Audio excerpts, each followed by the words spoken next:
is getting very close to exams or mock exams time, especially if you are from the UK. And if you are from the UK, some of the exams you might sit are known as A level. Let's put A level, which is notably done in England. I'm from Scotland, so I never did A level, but our equivalent is very, very similar. So tonight we are going to be solving some A level problems to help you all relax, fall asleep, or maybe even just learn a little bit of maths in preparation for your exams, or just to have a bit of fun. Whatever the case is, I just hope you enjoy the maths and the ASMR combination. In which case, if you do, why not consider leaving this video a big thumbs up? And yeah, I think without further ado, we will get into the problems. But before we do, I want to say a best of luck to anyone that does have exams at the moment, or mock exams, wherever you are from. Hopefully they're all going well, and maybe you can follow along with tonight's problems. If so, feel free to pause at any point, try the problems yourself, see how you get on with a little bit of learning. And if you are interested in sharing our love of maths with other members of the community, I do indeed actually have a Discord server, which you can join with the link in the description. Why not join on in the fun that goes on behind the scenes in our Discord server? Get involved in a little bit of chat about maths, and yeah, it'd be awesome to see you in there. So there'll be a link again in the description. But anyways, without further ado, let's get into some A level problems. Now, before we get into the first problem tonight, thought I would just quickly let you all know. First thing, I do apologise if you hear a little bit of wind. It is very windy here in the UK at the moment, and unfortunately there's nothing I can really do about this, despite how late I am filming this at. And the other thing is, I had these questions actually picked out for me by a friend, so I have not really had a chance to look over them yet. They sent me the challenge to try and do these. I've never sat A-level exams before, but these are sort of a mixed variety of problems. So in which case I've got my calculator ready just in case. I'm not actually too sure if there's like a specific exam that you're not allowed a calculator in at A-levels. Let me know in the comments if you know. So we have a calculator. I'm just gonna quickly fix my mic a little bit. And without further ado, let's get into the first question. So, let's grab a black pen and take a look here.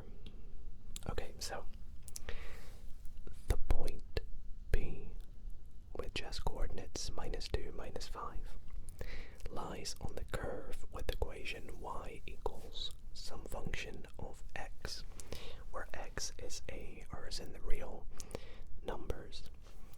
Find the point to which P is mapped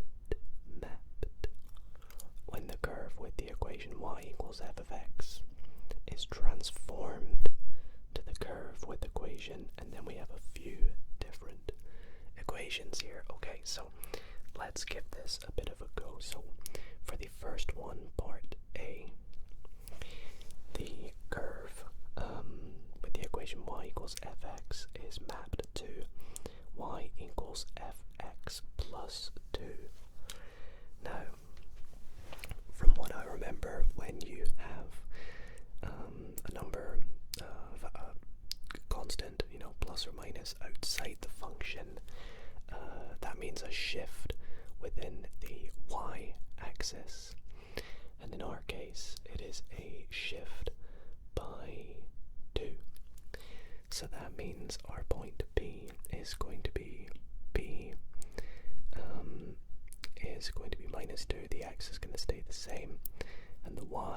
because it's getting shifted. This time it's positive by 2. It's going to be shifted upwards by 2. It's going to be minus 3 plus 2. So the point is just going to be, sorry, minus 5 plus 2, which is going to be minus 3. Okay, on to part B. So there's 3 parts to this question. Part B says this time that the equation, the curve is y is equal to the modulus of f of x. Now the modulus in this case refers to all negative values of the y-axis being sort of transformed, flipped over the x-axis to now be positive. So if we had some sort of curve that, or you know, the values being like a straight line, all the points past any negative value would get shifted up like so. So in this case, all the y values are going to be positive. So our point B in this case is going to be, the x doesn't matter, it's minus 2, but the y is what matters, which is going to be positive 5. Also, I should mention, I have the microphones quite close to my mouth for this video, so if you can see the stands, I do apologize about that, but you know, it shouldn't be too distracting, I hope. Anyway, part C. So part C has quite a lot to it. This time we are taking our function and we are subtracting 2 with inside the bracket. We are also multiplying by a factor of 3 and then adding 2 outside the bracket. So if we remember, adding by 2 simply meant that we shifted it up by positive 2. So at the end of this, our y value is going to be plus 2 onto whatever it is. However, inside the bracket means that we take the x coordinate and we shift it to the right by 2. And when we have a factor outside, that means we stretch the y values by the scale factor. Now in this instance here, we want to use obviously BIDMAS, so we want to do the multiplication first. So first we have to take our y value and multiply it by 3, which is going to give us minus 15. But then remember we said we were going to add 2. So our p coordinate is going to be with the x, we'll come to the x in a sec, but the y is going to be minus 15 plus 2. And in the x we said, well, if it's minus, it's a bit contradictory, but it means shifted to the right. So it's going to be minus 2 plus 2, which is 0, which gives us p being 0, and then minus 13. And there we go, that is question number 1 complete. Okay, so far no use of a calculator, but we are on to question number 2, which seems to have a little bit to do with circles. Now, I actually, surprisingly, haven't worked with circles since I did my hires. It seems like I sort of just did a little bit of work with circles, like equations of circles, and then they kind of just assumed that you would remember it for the rest of your life, and I've kind of forgotten a little bit of it, but we'll try and give it a go.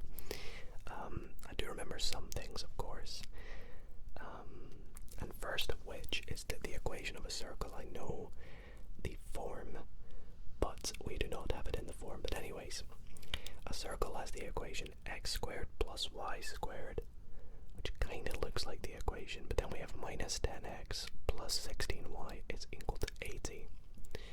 Then it asks us to please find the coordinates of the center of the circle and the radius of the circle. And then part B says, given that P is a point on the circle that is furthest away from the origin O, find the exact length of OP.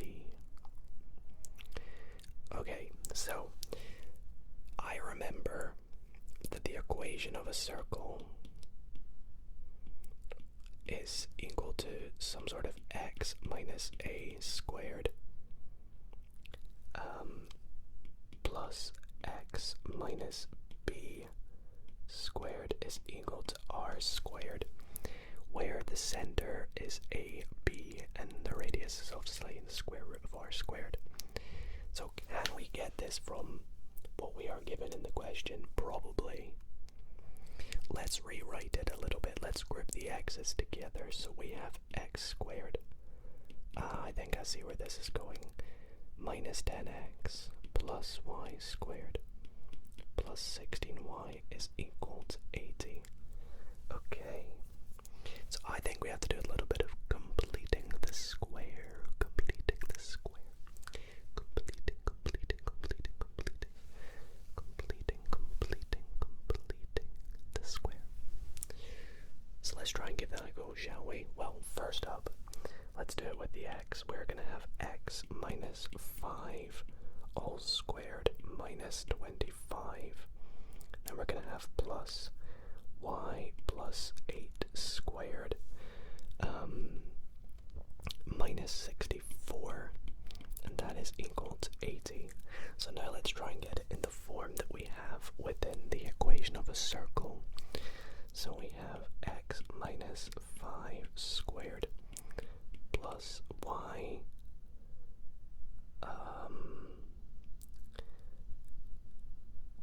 y plus 8 squared. I got confused there because I thought this should have been a negative, but no, it's meant to be a positive, so we're just going to have a negative 8 by the looks of things. And then, let's see here, we're going to have a minus 89, and then we're going to add that to the other side. We're going to get, perfect, 169. And the reason I say that's perfect is because that is a square number with the square root of 13. So now we have this in the form of the equation of a circle. So for part I, the coordinates of the center of the circle are A, B, which is going to give us the center of the circle. I'm just going to call it C, is going to be 5 minus 8, because you do the opposite of what is inside there. Okay, so now for part I, working at the radius squared we said was 169, so therefore the radius is just going to be 13. 13 squared is 169.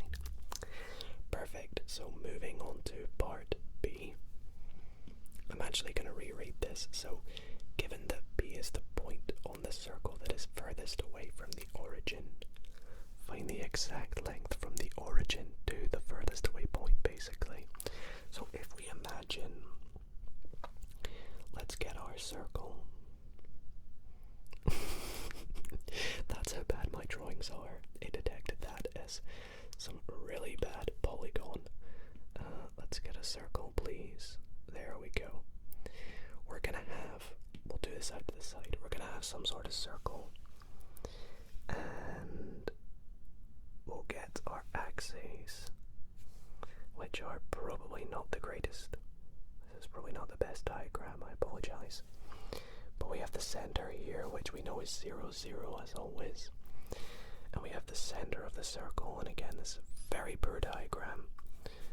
But the center, we know, is 5 minus 8. So this is O, and then we have some point over here, B.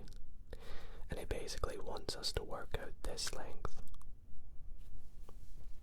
here. Okay, so that's not too bad. Firstly, because we know this length is just the radius, which is 13.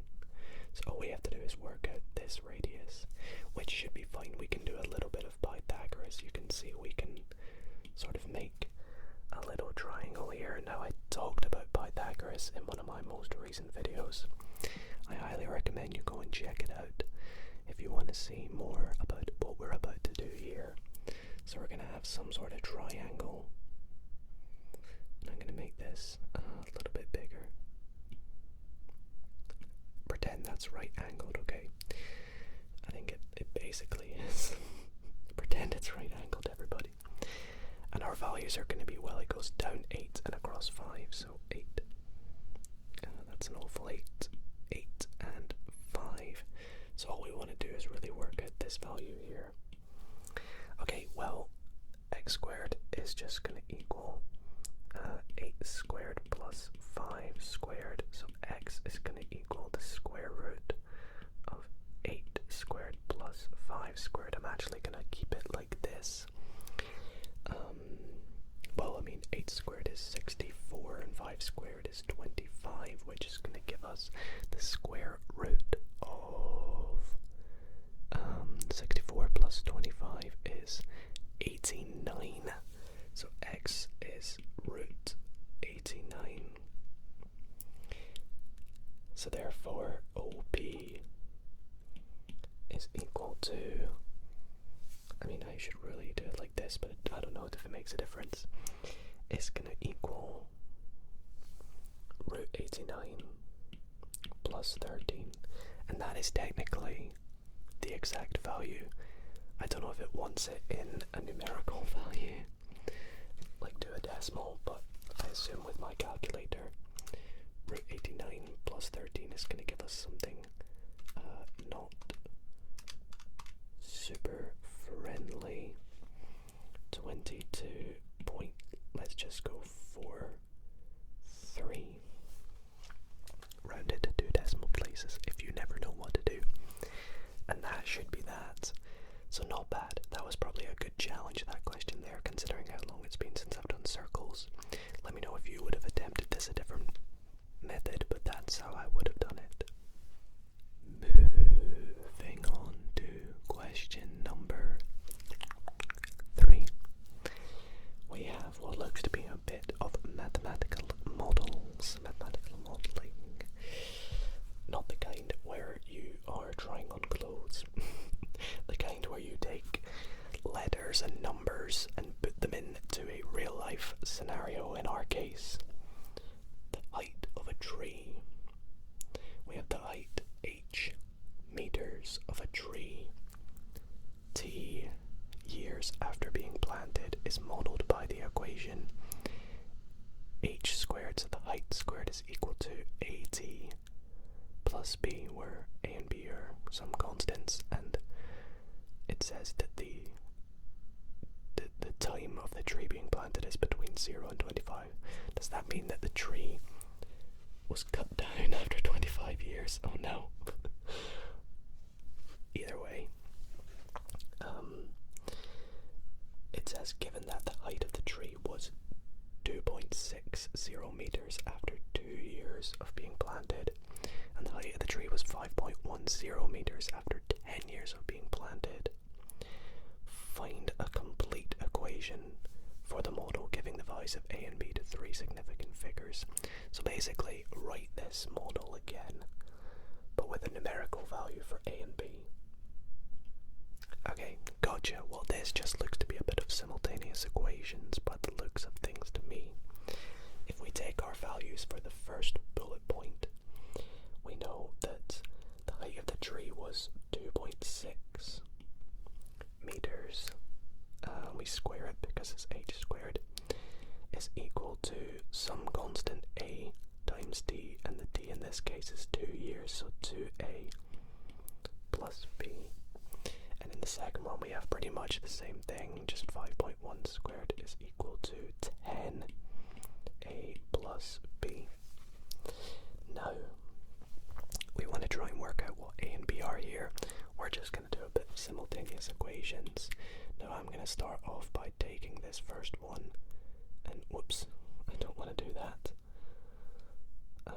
Can I get it without taking the entire thing? Yep.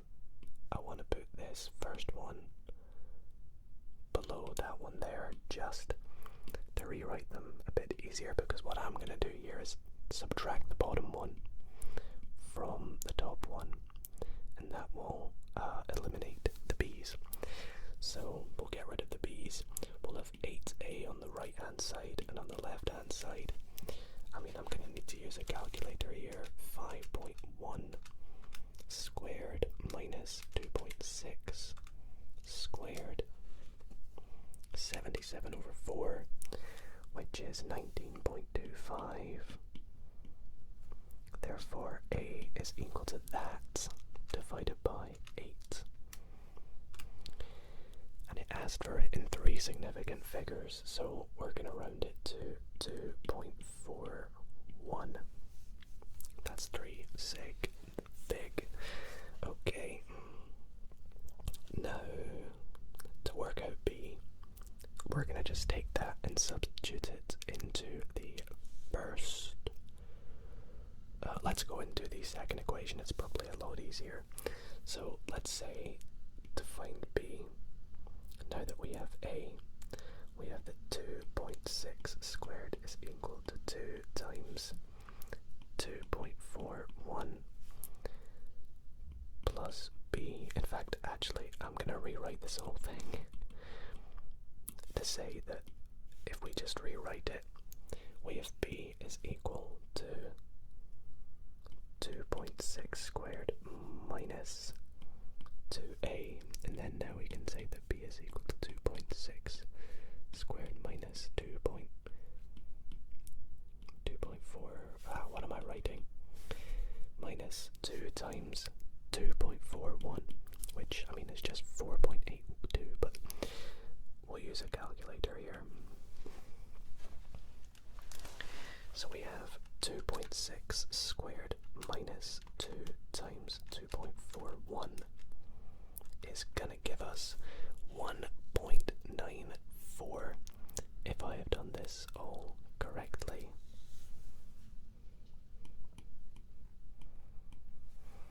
So that's already to 3 significant figures, so that's all good. And now that we've done that, we have A and B, so we can put it back into our equation and say that the model is now that h squared is equal to A, which is 2.41 t plus 1.94, where A and B are those values there. So that's quite nice. Moving on to part B. Oh, I should probably put A, B. I don't know if I did that for the circles question, did I? Yeah, I did, okay. Part B. Given that the height of the tree was 7 meters, exactly 20 years after being planted, evaluate the model, giving reasons for your answer. Okay, so I don't really know what it means by evaluate the model, but the fact we have some more information, I'm going to test our information with our model. So let's take a look at what the height, with our model, what do we get for the height if we input 20 years? Let's try that. So with t is equal to 20, h squared, is going to be equal to 2.41 times 20 plus 1.94. Now I could probably do that without a calculator, but ask me if I can be bothered, and the answer is no. Plus 1.94. By the way, that's never the answer. Always try to, if you can, not use a calculator first and then check it with a calculator and see how you've got on. So we get 50.14. However, h should be the square root of our answer. And we get, wow, very close to 7 meters. We get let's do 3 significant figures again. 0.8 meters. So evaluate the model, giving reasons for your answer. I'm not too sure what to say here, to be honest, because this is not really the sort of question you would see at a Scottish advanced question. So I'm going to say the model is as there is, I'll say, minimal error. I think that should be good enough. I'll say minimal error because, as you can see, that's a very small percentage of error. You could probably work out the error, but I don't know if that's what it's asking to do, so I think you could probably get away with saying that. Anyways, that is question 3, I think. We'll see what question 4 has in store for us. Well, looks like a little bit of calculus, or differentiation to be exact. With this next question, we have the curve C has equation, oh gosh, this is not a very nice curve, is it? Y equals 5x to the power of 4. I hope you guys can see this, by the way. Minus 24x cubed plus 42x squared minus 32x plus 11. And it asks us for part A to find the first derivative and the second derivative of the curve. Well, that shouldn't be any trouble. Let's do that for them. So dy by dx, to differentiate, well, we just bring the power down to the front, subtract 1 from the power. We'll do that with 24. 24 times 3 is 72. So minus 72x squared plus 84x minus 32, and then technically plus 0, but we won't write that here. And then for part II, we are working out d squared y by dx squared. I also have a video on differentiation, by the way, if you're wondering exactly what method I'm using to solve this here and how I did it. Then be sure to check out that video. I was thinking maybe I should do a video where I show differentiation from first principles, because it's quite fascinating and the proofs and logic for it is very, very fun. So let me know if you'd like to see a video of me showing that, and also from second principles as well. Anyways, that is part A. Part B. The first part says verify that the curve C has a stationary point at x equals 1. Okay, well, for stationary points, we know that stationary points is where the tangent or the gradient of the curve is equal to 0. So basically, stationary points occur when the gradient of a curve is defined at the derivative, so at the point anyways. So it's when dy by dx is equal to 0. Now, if this is a stationary point, if we substitute x is equal to 1 into our gradient, we should find that this will give us 0. Now, I can already kind of tell it probably will, but we'll do it. So let's test dy by dx of x. I'll make it nice and formal. X equals 1. So this gives us 20 times, I mean, technically you wouldn't need to write this, but the only reason I'm doing it is so you can understand that I'm substituting 1 in. But 20 times 1 cubed is of course just going to give us 20. Same here with minus 72 times 1 squared plus 84 times 1, and then minus 32. Now I'll try and do this without a calculator, but 20 minus 72 is going to give us minus 52 plus 84 is going to give us 32, and then minus 32 is giving us 0. So that gives us 0. So we'll say thus x equals 1 is a stationary point.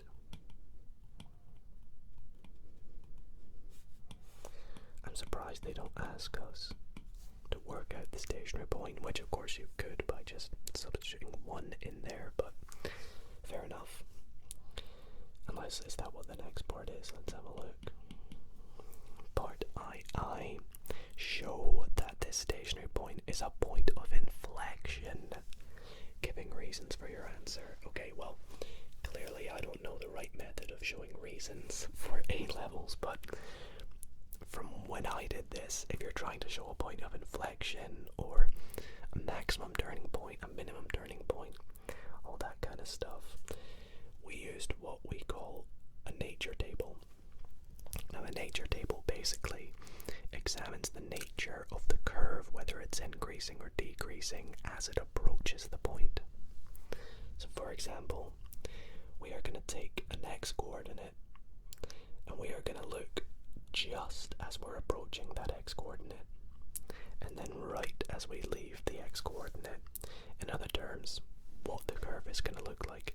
If we have a point of inflection, you know, it's going to be something like this. So if we look at the point of inflection, if we look at the point here, which in our case is 1, we should get that the derivative at that point is 0 because the gradient is 0. Right before it, we should get an increasing, or it could be a decreasing. It could be like this. We could get a decreasing. And then right after it, we'll also have a decreasing.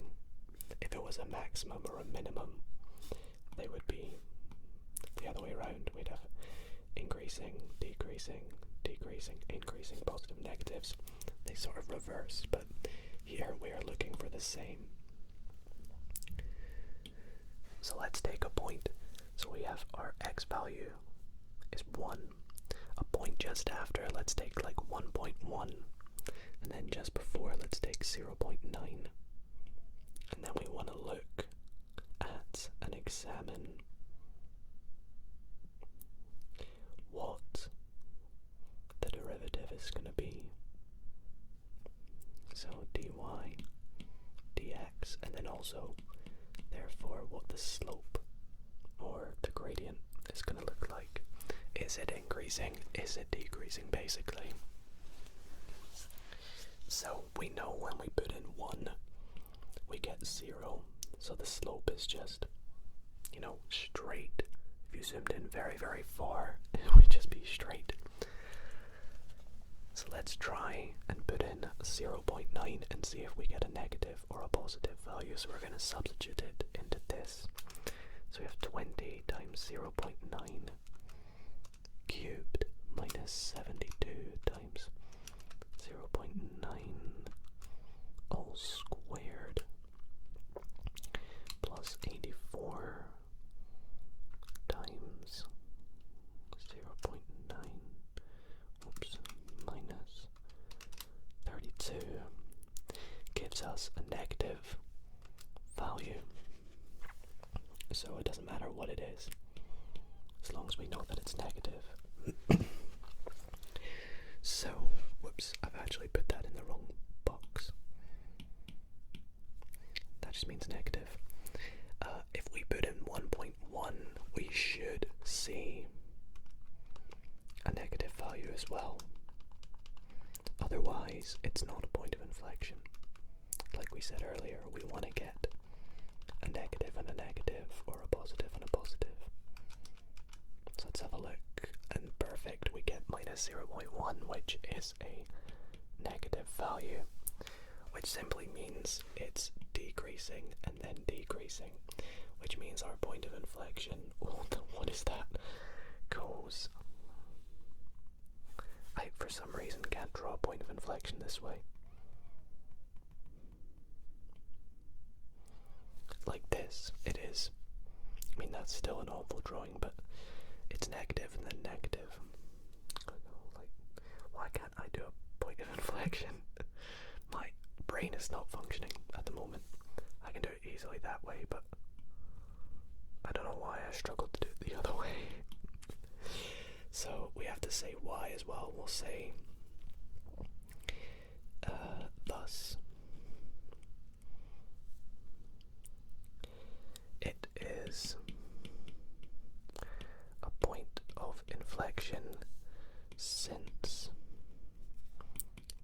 say the gradient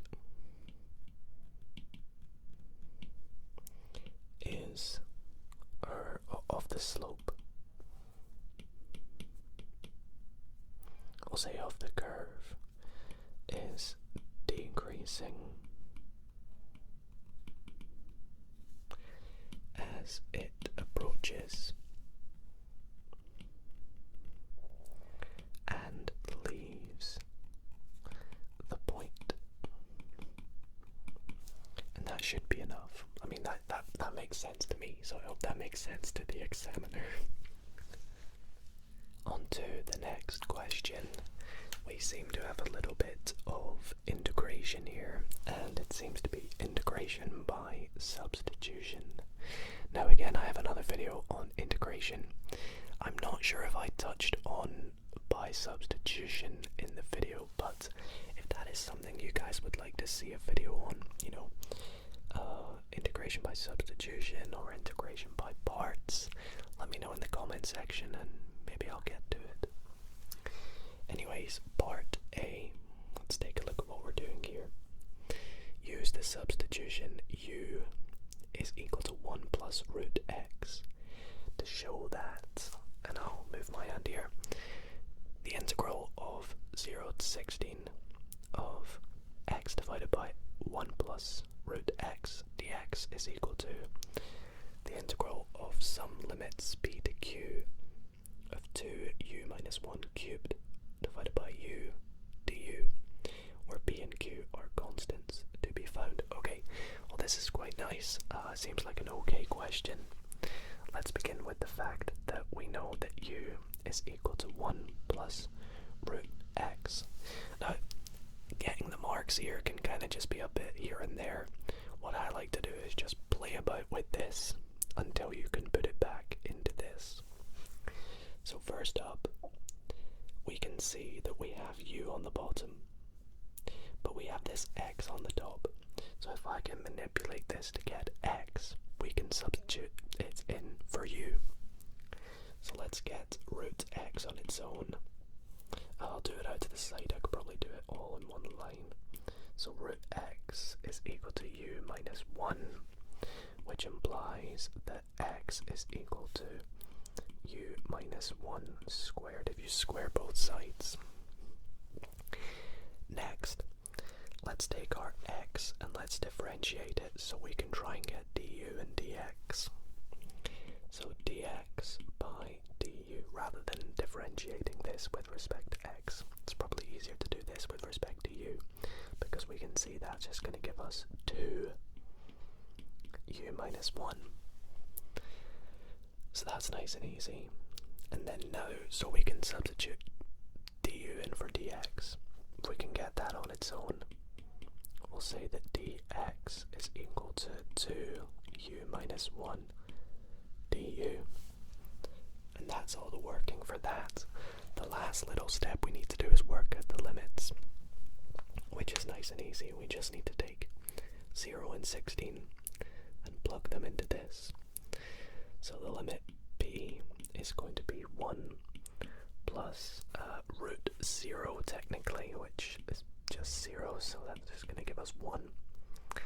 And then the limit q is going to give us 1 plus root 16, which is 4, but then plus 1, so that's going to give us 5. So last but not least, we just need to substitute everything in. So substituting it in, we are going to get between 1 and 5. And then on the bottom, let's just take out this fraction. We have, well, we know we've got u. On the top we said x was equal to u minus 1 squared. But we want to make it cubed and multiply it by 2. And that's where this dx comes in. You see, when we substitute dx, we get 2u minus 1 du. So when we simplify that, we're going to get between 1 and 5.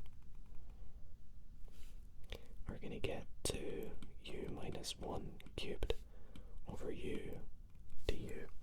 And that is very, very nice. So, part A is done.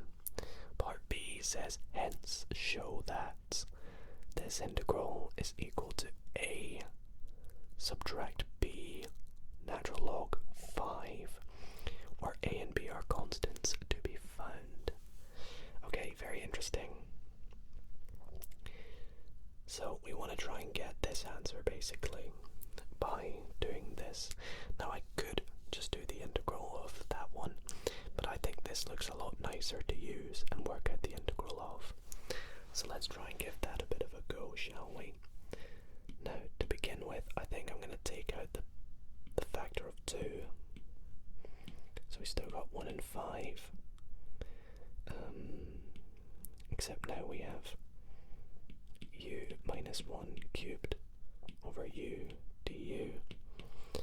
And now what I'm going to do is I'm going to expand the top part, because I think I want to divide that by u, and that will give me my log later on.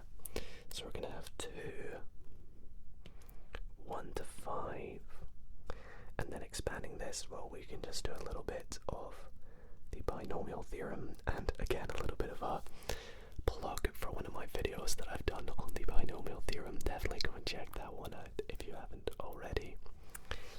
But because we have to the power of 3, we know it's going to go 1, 3, 3, 1, and then it's going to change signs, so positive, negative, positive, negative. So we're going to start with, well, 1u squared, but we'll just call it u cubed. So we're going to have u cubed, then the power is going to decrease, so minus 3u squared plus 3u minus 1. And that is just a little bit of binomial theorem. I mean, you could probably do that longer, but that's just a fast way of doing it. And finally, I'm going to divide everything by u before I do this question. So 1 to 5 of, oh, I forgot the 2, of u squared minus 3u plus 3 minus 1 over u. So that will hopefully give us our negative log later on. Let's not forget with respect to u. And now we can do this. So this is going to give us 2, and we're evaluating it between 1 and 5. But I think obviously we'll integrate it first. So we're going to get u cubed divided by 3. So u cubed divided by 3. Then we're going to get minus 3u squared divided by 2. So minus 3 over 2u squared. I think I'll put the u squared on the top though, just to keep things together. Then we're going to get plus 3u. And then here that is of course going to give us minus ln u. So that's hopefully going to give us that. And we're doing from 1 to 5. Okay, so it looks like it's probably better to not use a calculator for this. Let's see if we can give it a go. So I'm going to take a new page here. Actually, I should be fine. So we've got 2. And first, if we substitute in 5, so 5 cubed is 125 over 3. 5 squared is 25 times 3 is 75 over 2. And then 3 times 5 is 15, so plus 15 minus ln 5. I see, because ln1 is 0. So that's going to have us subtract 0 on the end. So we're going to have subtract. And then, well, everything times 1 is just 1 to the power of anything is just 1. So we're going to have 1/3 minus 3 over 2 plus 3. And then, of course, minus 0. But we'll just leave it like that. And then we can close that off. But of course, we need to remember we're multiplying by 2. So, let's group everything together here. Let's take our numerical values first. So we're going to have 125 over 3 minus 75 over 2 plus 15 minus 1/3 plus 3 over 2 plus 3, I believe, and that gives us 70 over 3. Just double checking my working here that we have done this correctly. No, we have not. This is going to be a negative. Okay, so we have 52 over 3. And then minus ln 5. And then when we expand that, we're going to get 104 over 3 minus 2 ln 5. And is that in the form they asked for? A minus b ln 5. Yup. We're here. A is 104 over 3. And b is, I think, 2. Technically. Yeah, b is 2. Okay, nice. Perfect. That was quite a fun question, a long question as well. But I hope you guys enjoyed that one there. Next question. Question number 6. I don't know. I lose count. I'm just going until I get to the last one here. This one here looks to be a bit geometrical, but a little bit of algebra involved as well. So we have this triangle, which is figure 1. So figure 1 shows a sketch of a triangle ABC, with AB being 3x centimeters, AC being 2x centimeters, and the angle CAB being 60 degrees. Given that the area of the triangle ABC is 18 root 3 centimeters square, show that x is 2 root 3. Okay, so area of a triangle. First one that comes to mind is, half base times height. But the next one that comes to mind of one that is like this is that the area is equal to a half AB sine C. Now in our case, we have that the area is 18 root 3.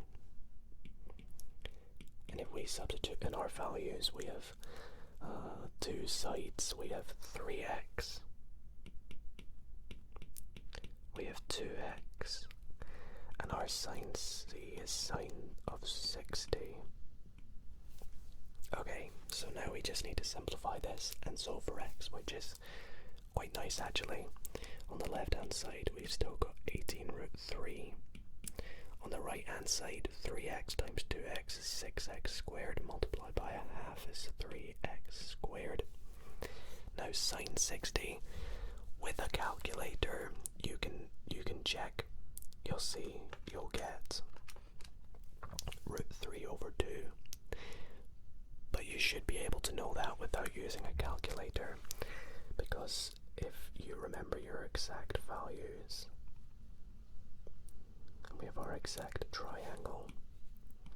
I think I actually mentioned this in my most recent trigonometry video as well, so definitely check that one out if you want to learn more about this. But we said that if you have a triangle with angles, obviously 90, 30 and 60, you will have 1, 2 and root 3 as the height. So if you take sine of 60, you should see you get opposite over hypotenuse, which is root 3 over 2. So that's going to be that times root 3 over 2. Now what do I want to do here? Well, let us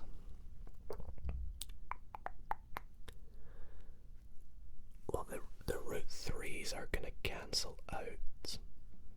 So we're going to have 18 is equal to 3x squared over 2. And if I multiply both sides by 2/3, 2/3 of 18 is 12. That's going to give us x squared. So x is going to be square root of 12, which is equal to the square root of 4 times 3, which is equal to 2 root 3 as required. As you can see, 2 root 3. So, very nice for part A. Part B says, hence find the exact length of B to C. So there to there. Giving your answer as a simplified surd. Okay. So, having used the sine rule or the area rule, the next rule that comes to mind is the cosine rule. Now, if I remember it correctly, the cosine rule is, I think it's a squared is equal to b squared plus c squared minus 2bc cos a, I want to say. I mean, that would make sense because that is opposite the angle that we have. So what I'm gonna do is I'm gonna name these sides. So this is technically A. We're gonna call this B and we're gonna call this C, just for the question. So let's substitute in our values. So a squared, which is what we're working out, b squared is 2x squared. However, we know x is 2 root 3, so we actually have 4 root 3 squared plus, and then the other one was 3x for c. So we're going to have 6 root 3 squared minus 2 times 4 root 3 times 6 root 3 all times, I should probably keep this in brackets, cos of 60, which is root 3 over 2. Okay, so it should just be a matter of, putting that into a calculator. So, well, let's do that. A squared is equal to, let's see, we have 4 root 3 squared,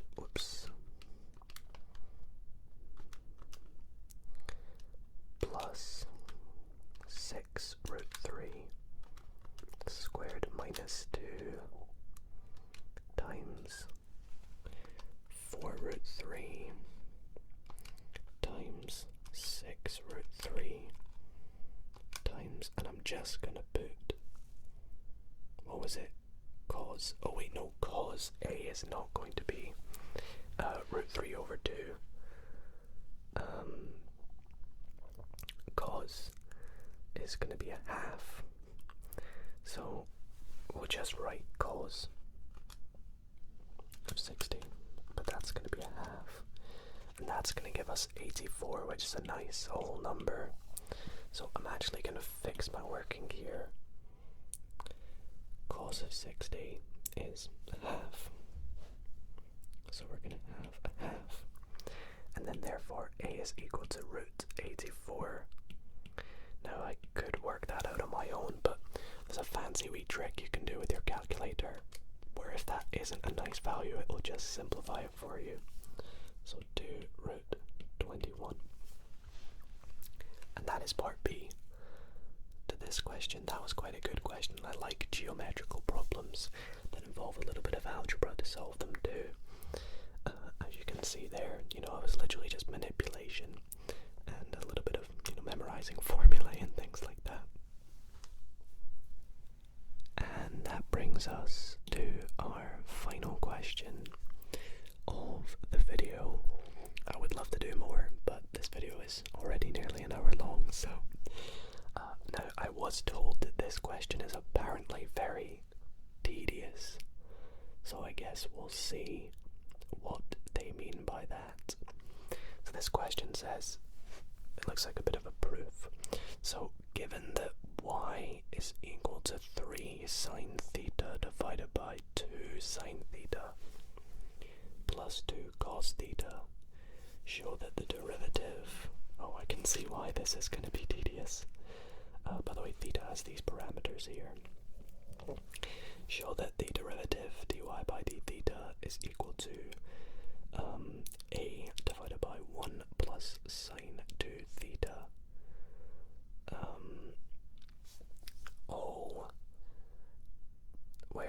So it's all divided by that, where a is a rational constant to be found. Oh my goodness, okay. Well, let's start by finding the derivative, shall we? Now, I can immediately see, the derivative shouldn't be too tricky to find. It's just going to involve the quotient rule, because we have a fraction. So the quotient rule, for those who don't remember, is if you have some function, let's call it u, divided by v, and that's the notation I always remember. The derivative of this, now you could use f of x and g of x, but I am implying that u and v are some functions of x. If you take the derivative of this, you get the bottom one multiplied by the top one derived minus u v dash, basically the opposite, and that's all divided by v squared, and that's the quotient rule in a very bad explanation. The better explanation, probably I should use fx, gx, but I'm hoping a lot of you maybe know about it. If not, it's definitely something you should look into. It's really, really interesting. Maybe I'll do a video on it. The quotient rule, and I think I have done a video on the quotient rule and the product rule actually. Anyways, where were we? So let's work that out in our case. So in our case, our u is 3 sine theta, and our v is 2 sine theta plus 2 cos theta. I have a feeling we're going to be using some trig identities throughout this question. We'll see how that comes into play. It looks like we will, because we need to get to this 1 plus sine 2 theta, and sine 2 theta usually means it's a trig identity. Anyways, let's differentiate u. That's just going to go to 3 cos theta. Differentiate v. That's going to go to 2 cos theta minus 2 sine theta. And now that we've done that, we can put it in to find dy d theta. So the top part of the equation is 2 sine theta plus 2 cos theta, all multiplied by u dash, which is 3 cos theta. I'm gonna run out of room, I think. Minus u, which is 3 sine theta, multiplied by v dash, which is 2 cos theta minus 2 sine. Yeah, I've ran out of room, but what I'm gonna do is take all this and just shift it over. Sine, whoops, theta, and all of that,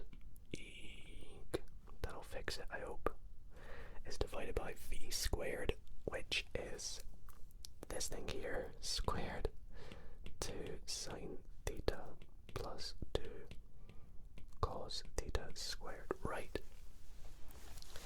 Now what I immediately want to do is just expand everything. I'm not sure if that's the most efficient way of doing this, but it's the most visual way of seeing how this is going to probably come together.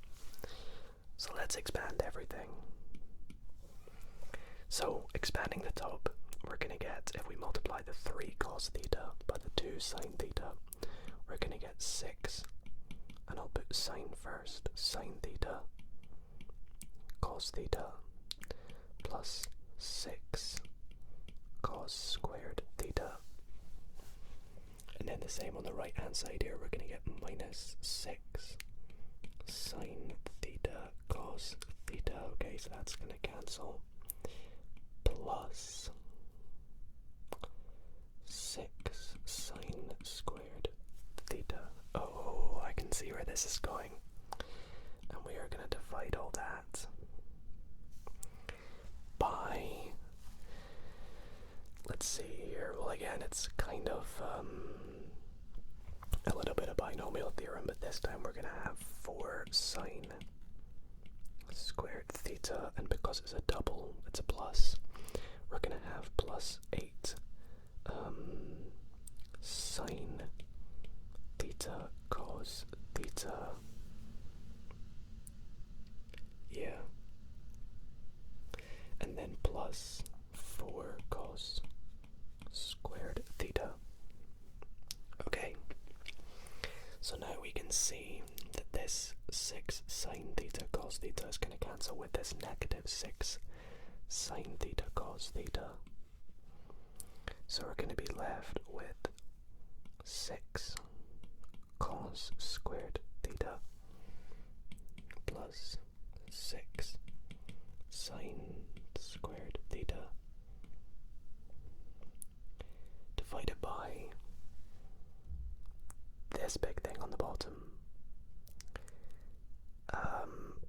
Now can we factor that thing on the bottom? I think we can, but I think I'll leave that for the now. What I'm going to do is see if I can copy it, just because of how big it is. And what we're going to do here is we're going to use some trig identities. Now the ones we're going to use, I'm going to put in blue. So the first one we're going to use is sine squared theta plus cos squared theta. Do you guys remember what that equals? It equals 1. And then the second one we're going to use is 2 sine theta cos theta. Do you remember what that equals? It equals sine 2 theta. So on the top, if we simplify this, we can take out a factor of 6 and see that we have, if I rewrite this, sine squared theta plus cos squared theta. And on the bottom, we can sort of split this up. Now the way I'm going to split this up is if I take this 4 cos squared theta over to the left and then take out a factor of 4, sorry, we're going to have 4 sine squared theta plus cos squared theta, and then we're going to have plus 8 sine theta cos theta. There we go. Now on the top, this bracket is 1. 6 times 1 is just 6. And on the bottom, we have 4 times 1, which is just 4. We're starting to get it in the form it asked for, I believe. Yeah. And then this thing here, well, if 2 sine theta cos theta is sine 2 theta, we have 4 of it. So we have 4 sine 2 theta. Now, we can probably simplify this, but I want to get it to be sine 2 theta. So I'm going to factorize the bottom part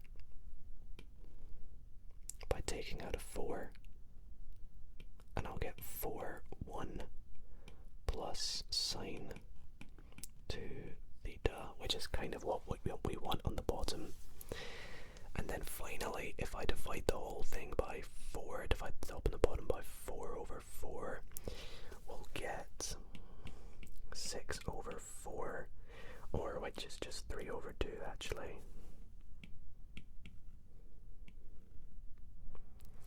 And then we have 1 plus sine 2 theta, and I actually believe that is it because it asked us a is a rational constant, which 2 over 3 is. It's a rational constant. And we have 1 plus sine 2 theta. So there we'll say that therefore a is equal to 3 over 2. There we go. That is the final question complete. Well, everybody, that is where I'm going to wrap up this video. I hope you enjoyed all the questions, that we did do a little bit of everything in here. A good mix, a good variety. Seems like I didn't struggle too bad, so I haven't lost my touch in high school level maths problems. But I hope you all found this nice and relaxing, maybe quite satisfying, solving some problems, a bit of fun, and maybe you've fallen to sleep, which is perfect. If you did enjoy tonight's video, why not consider leaving it a big thumbs up. Let me know if you'd like to see more A-level or GCSE problems, or depending on what country you're from, let me know in the comments what are the name of your exams, and maybe I'll give them a bit of a go in a future video. But again, best of luck everybody with your exams. You're going to do absolutely amazing if you have any coming up.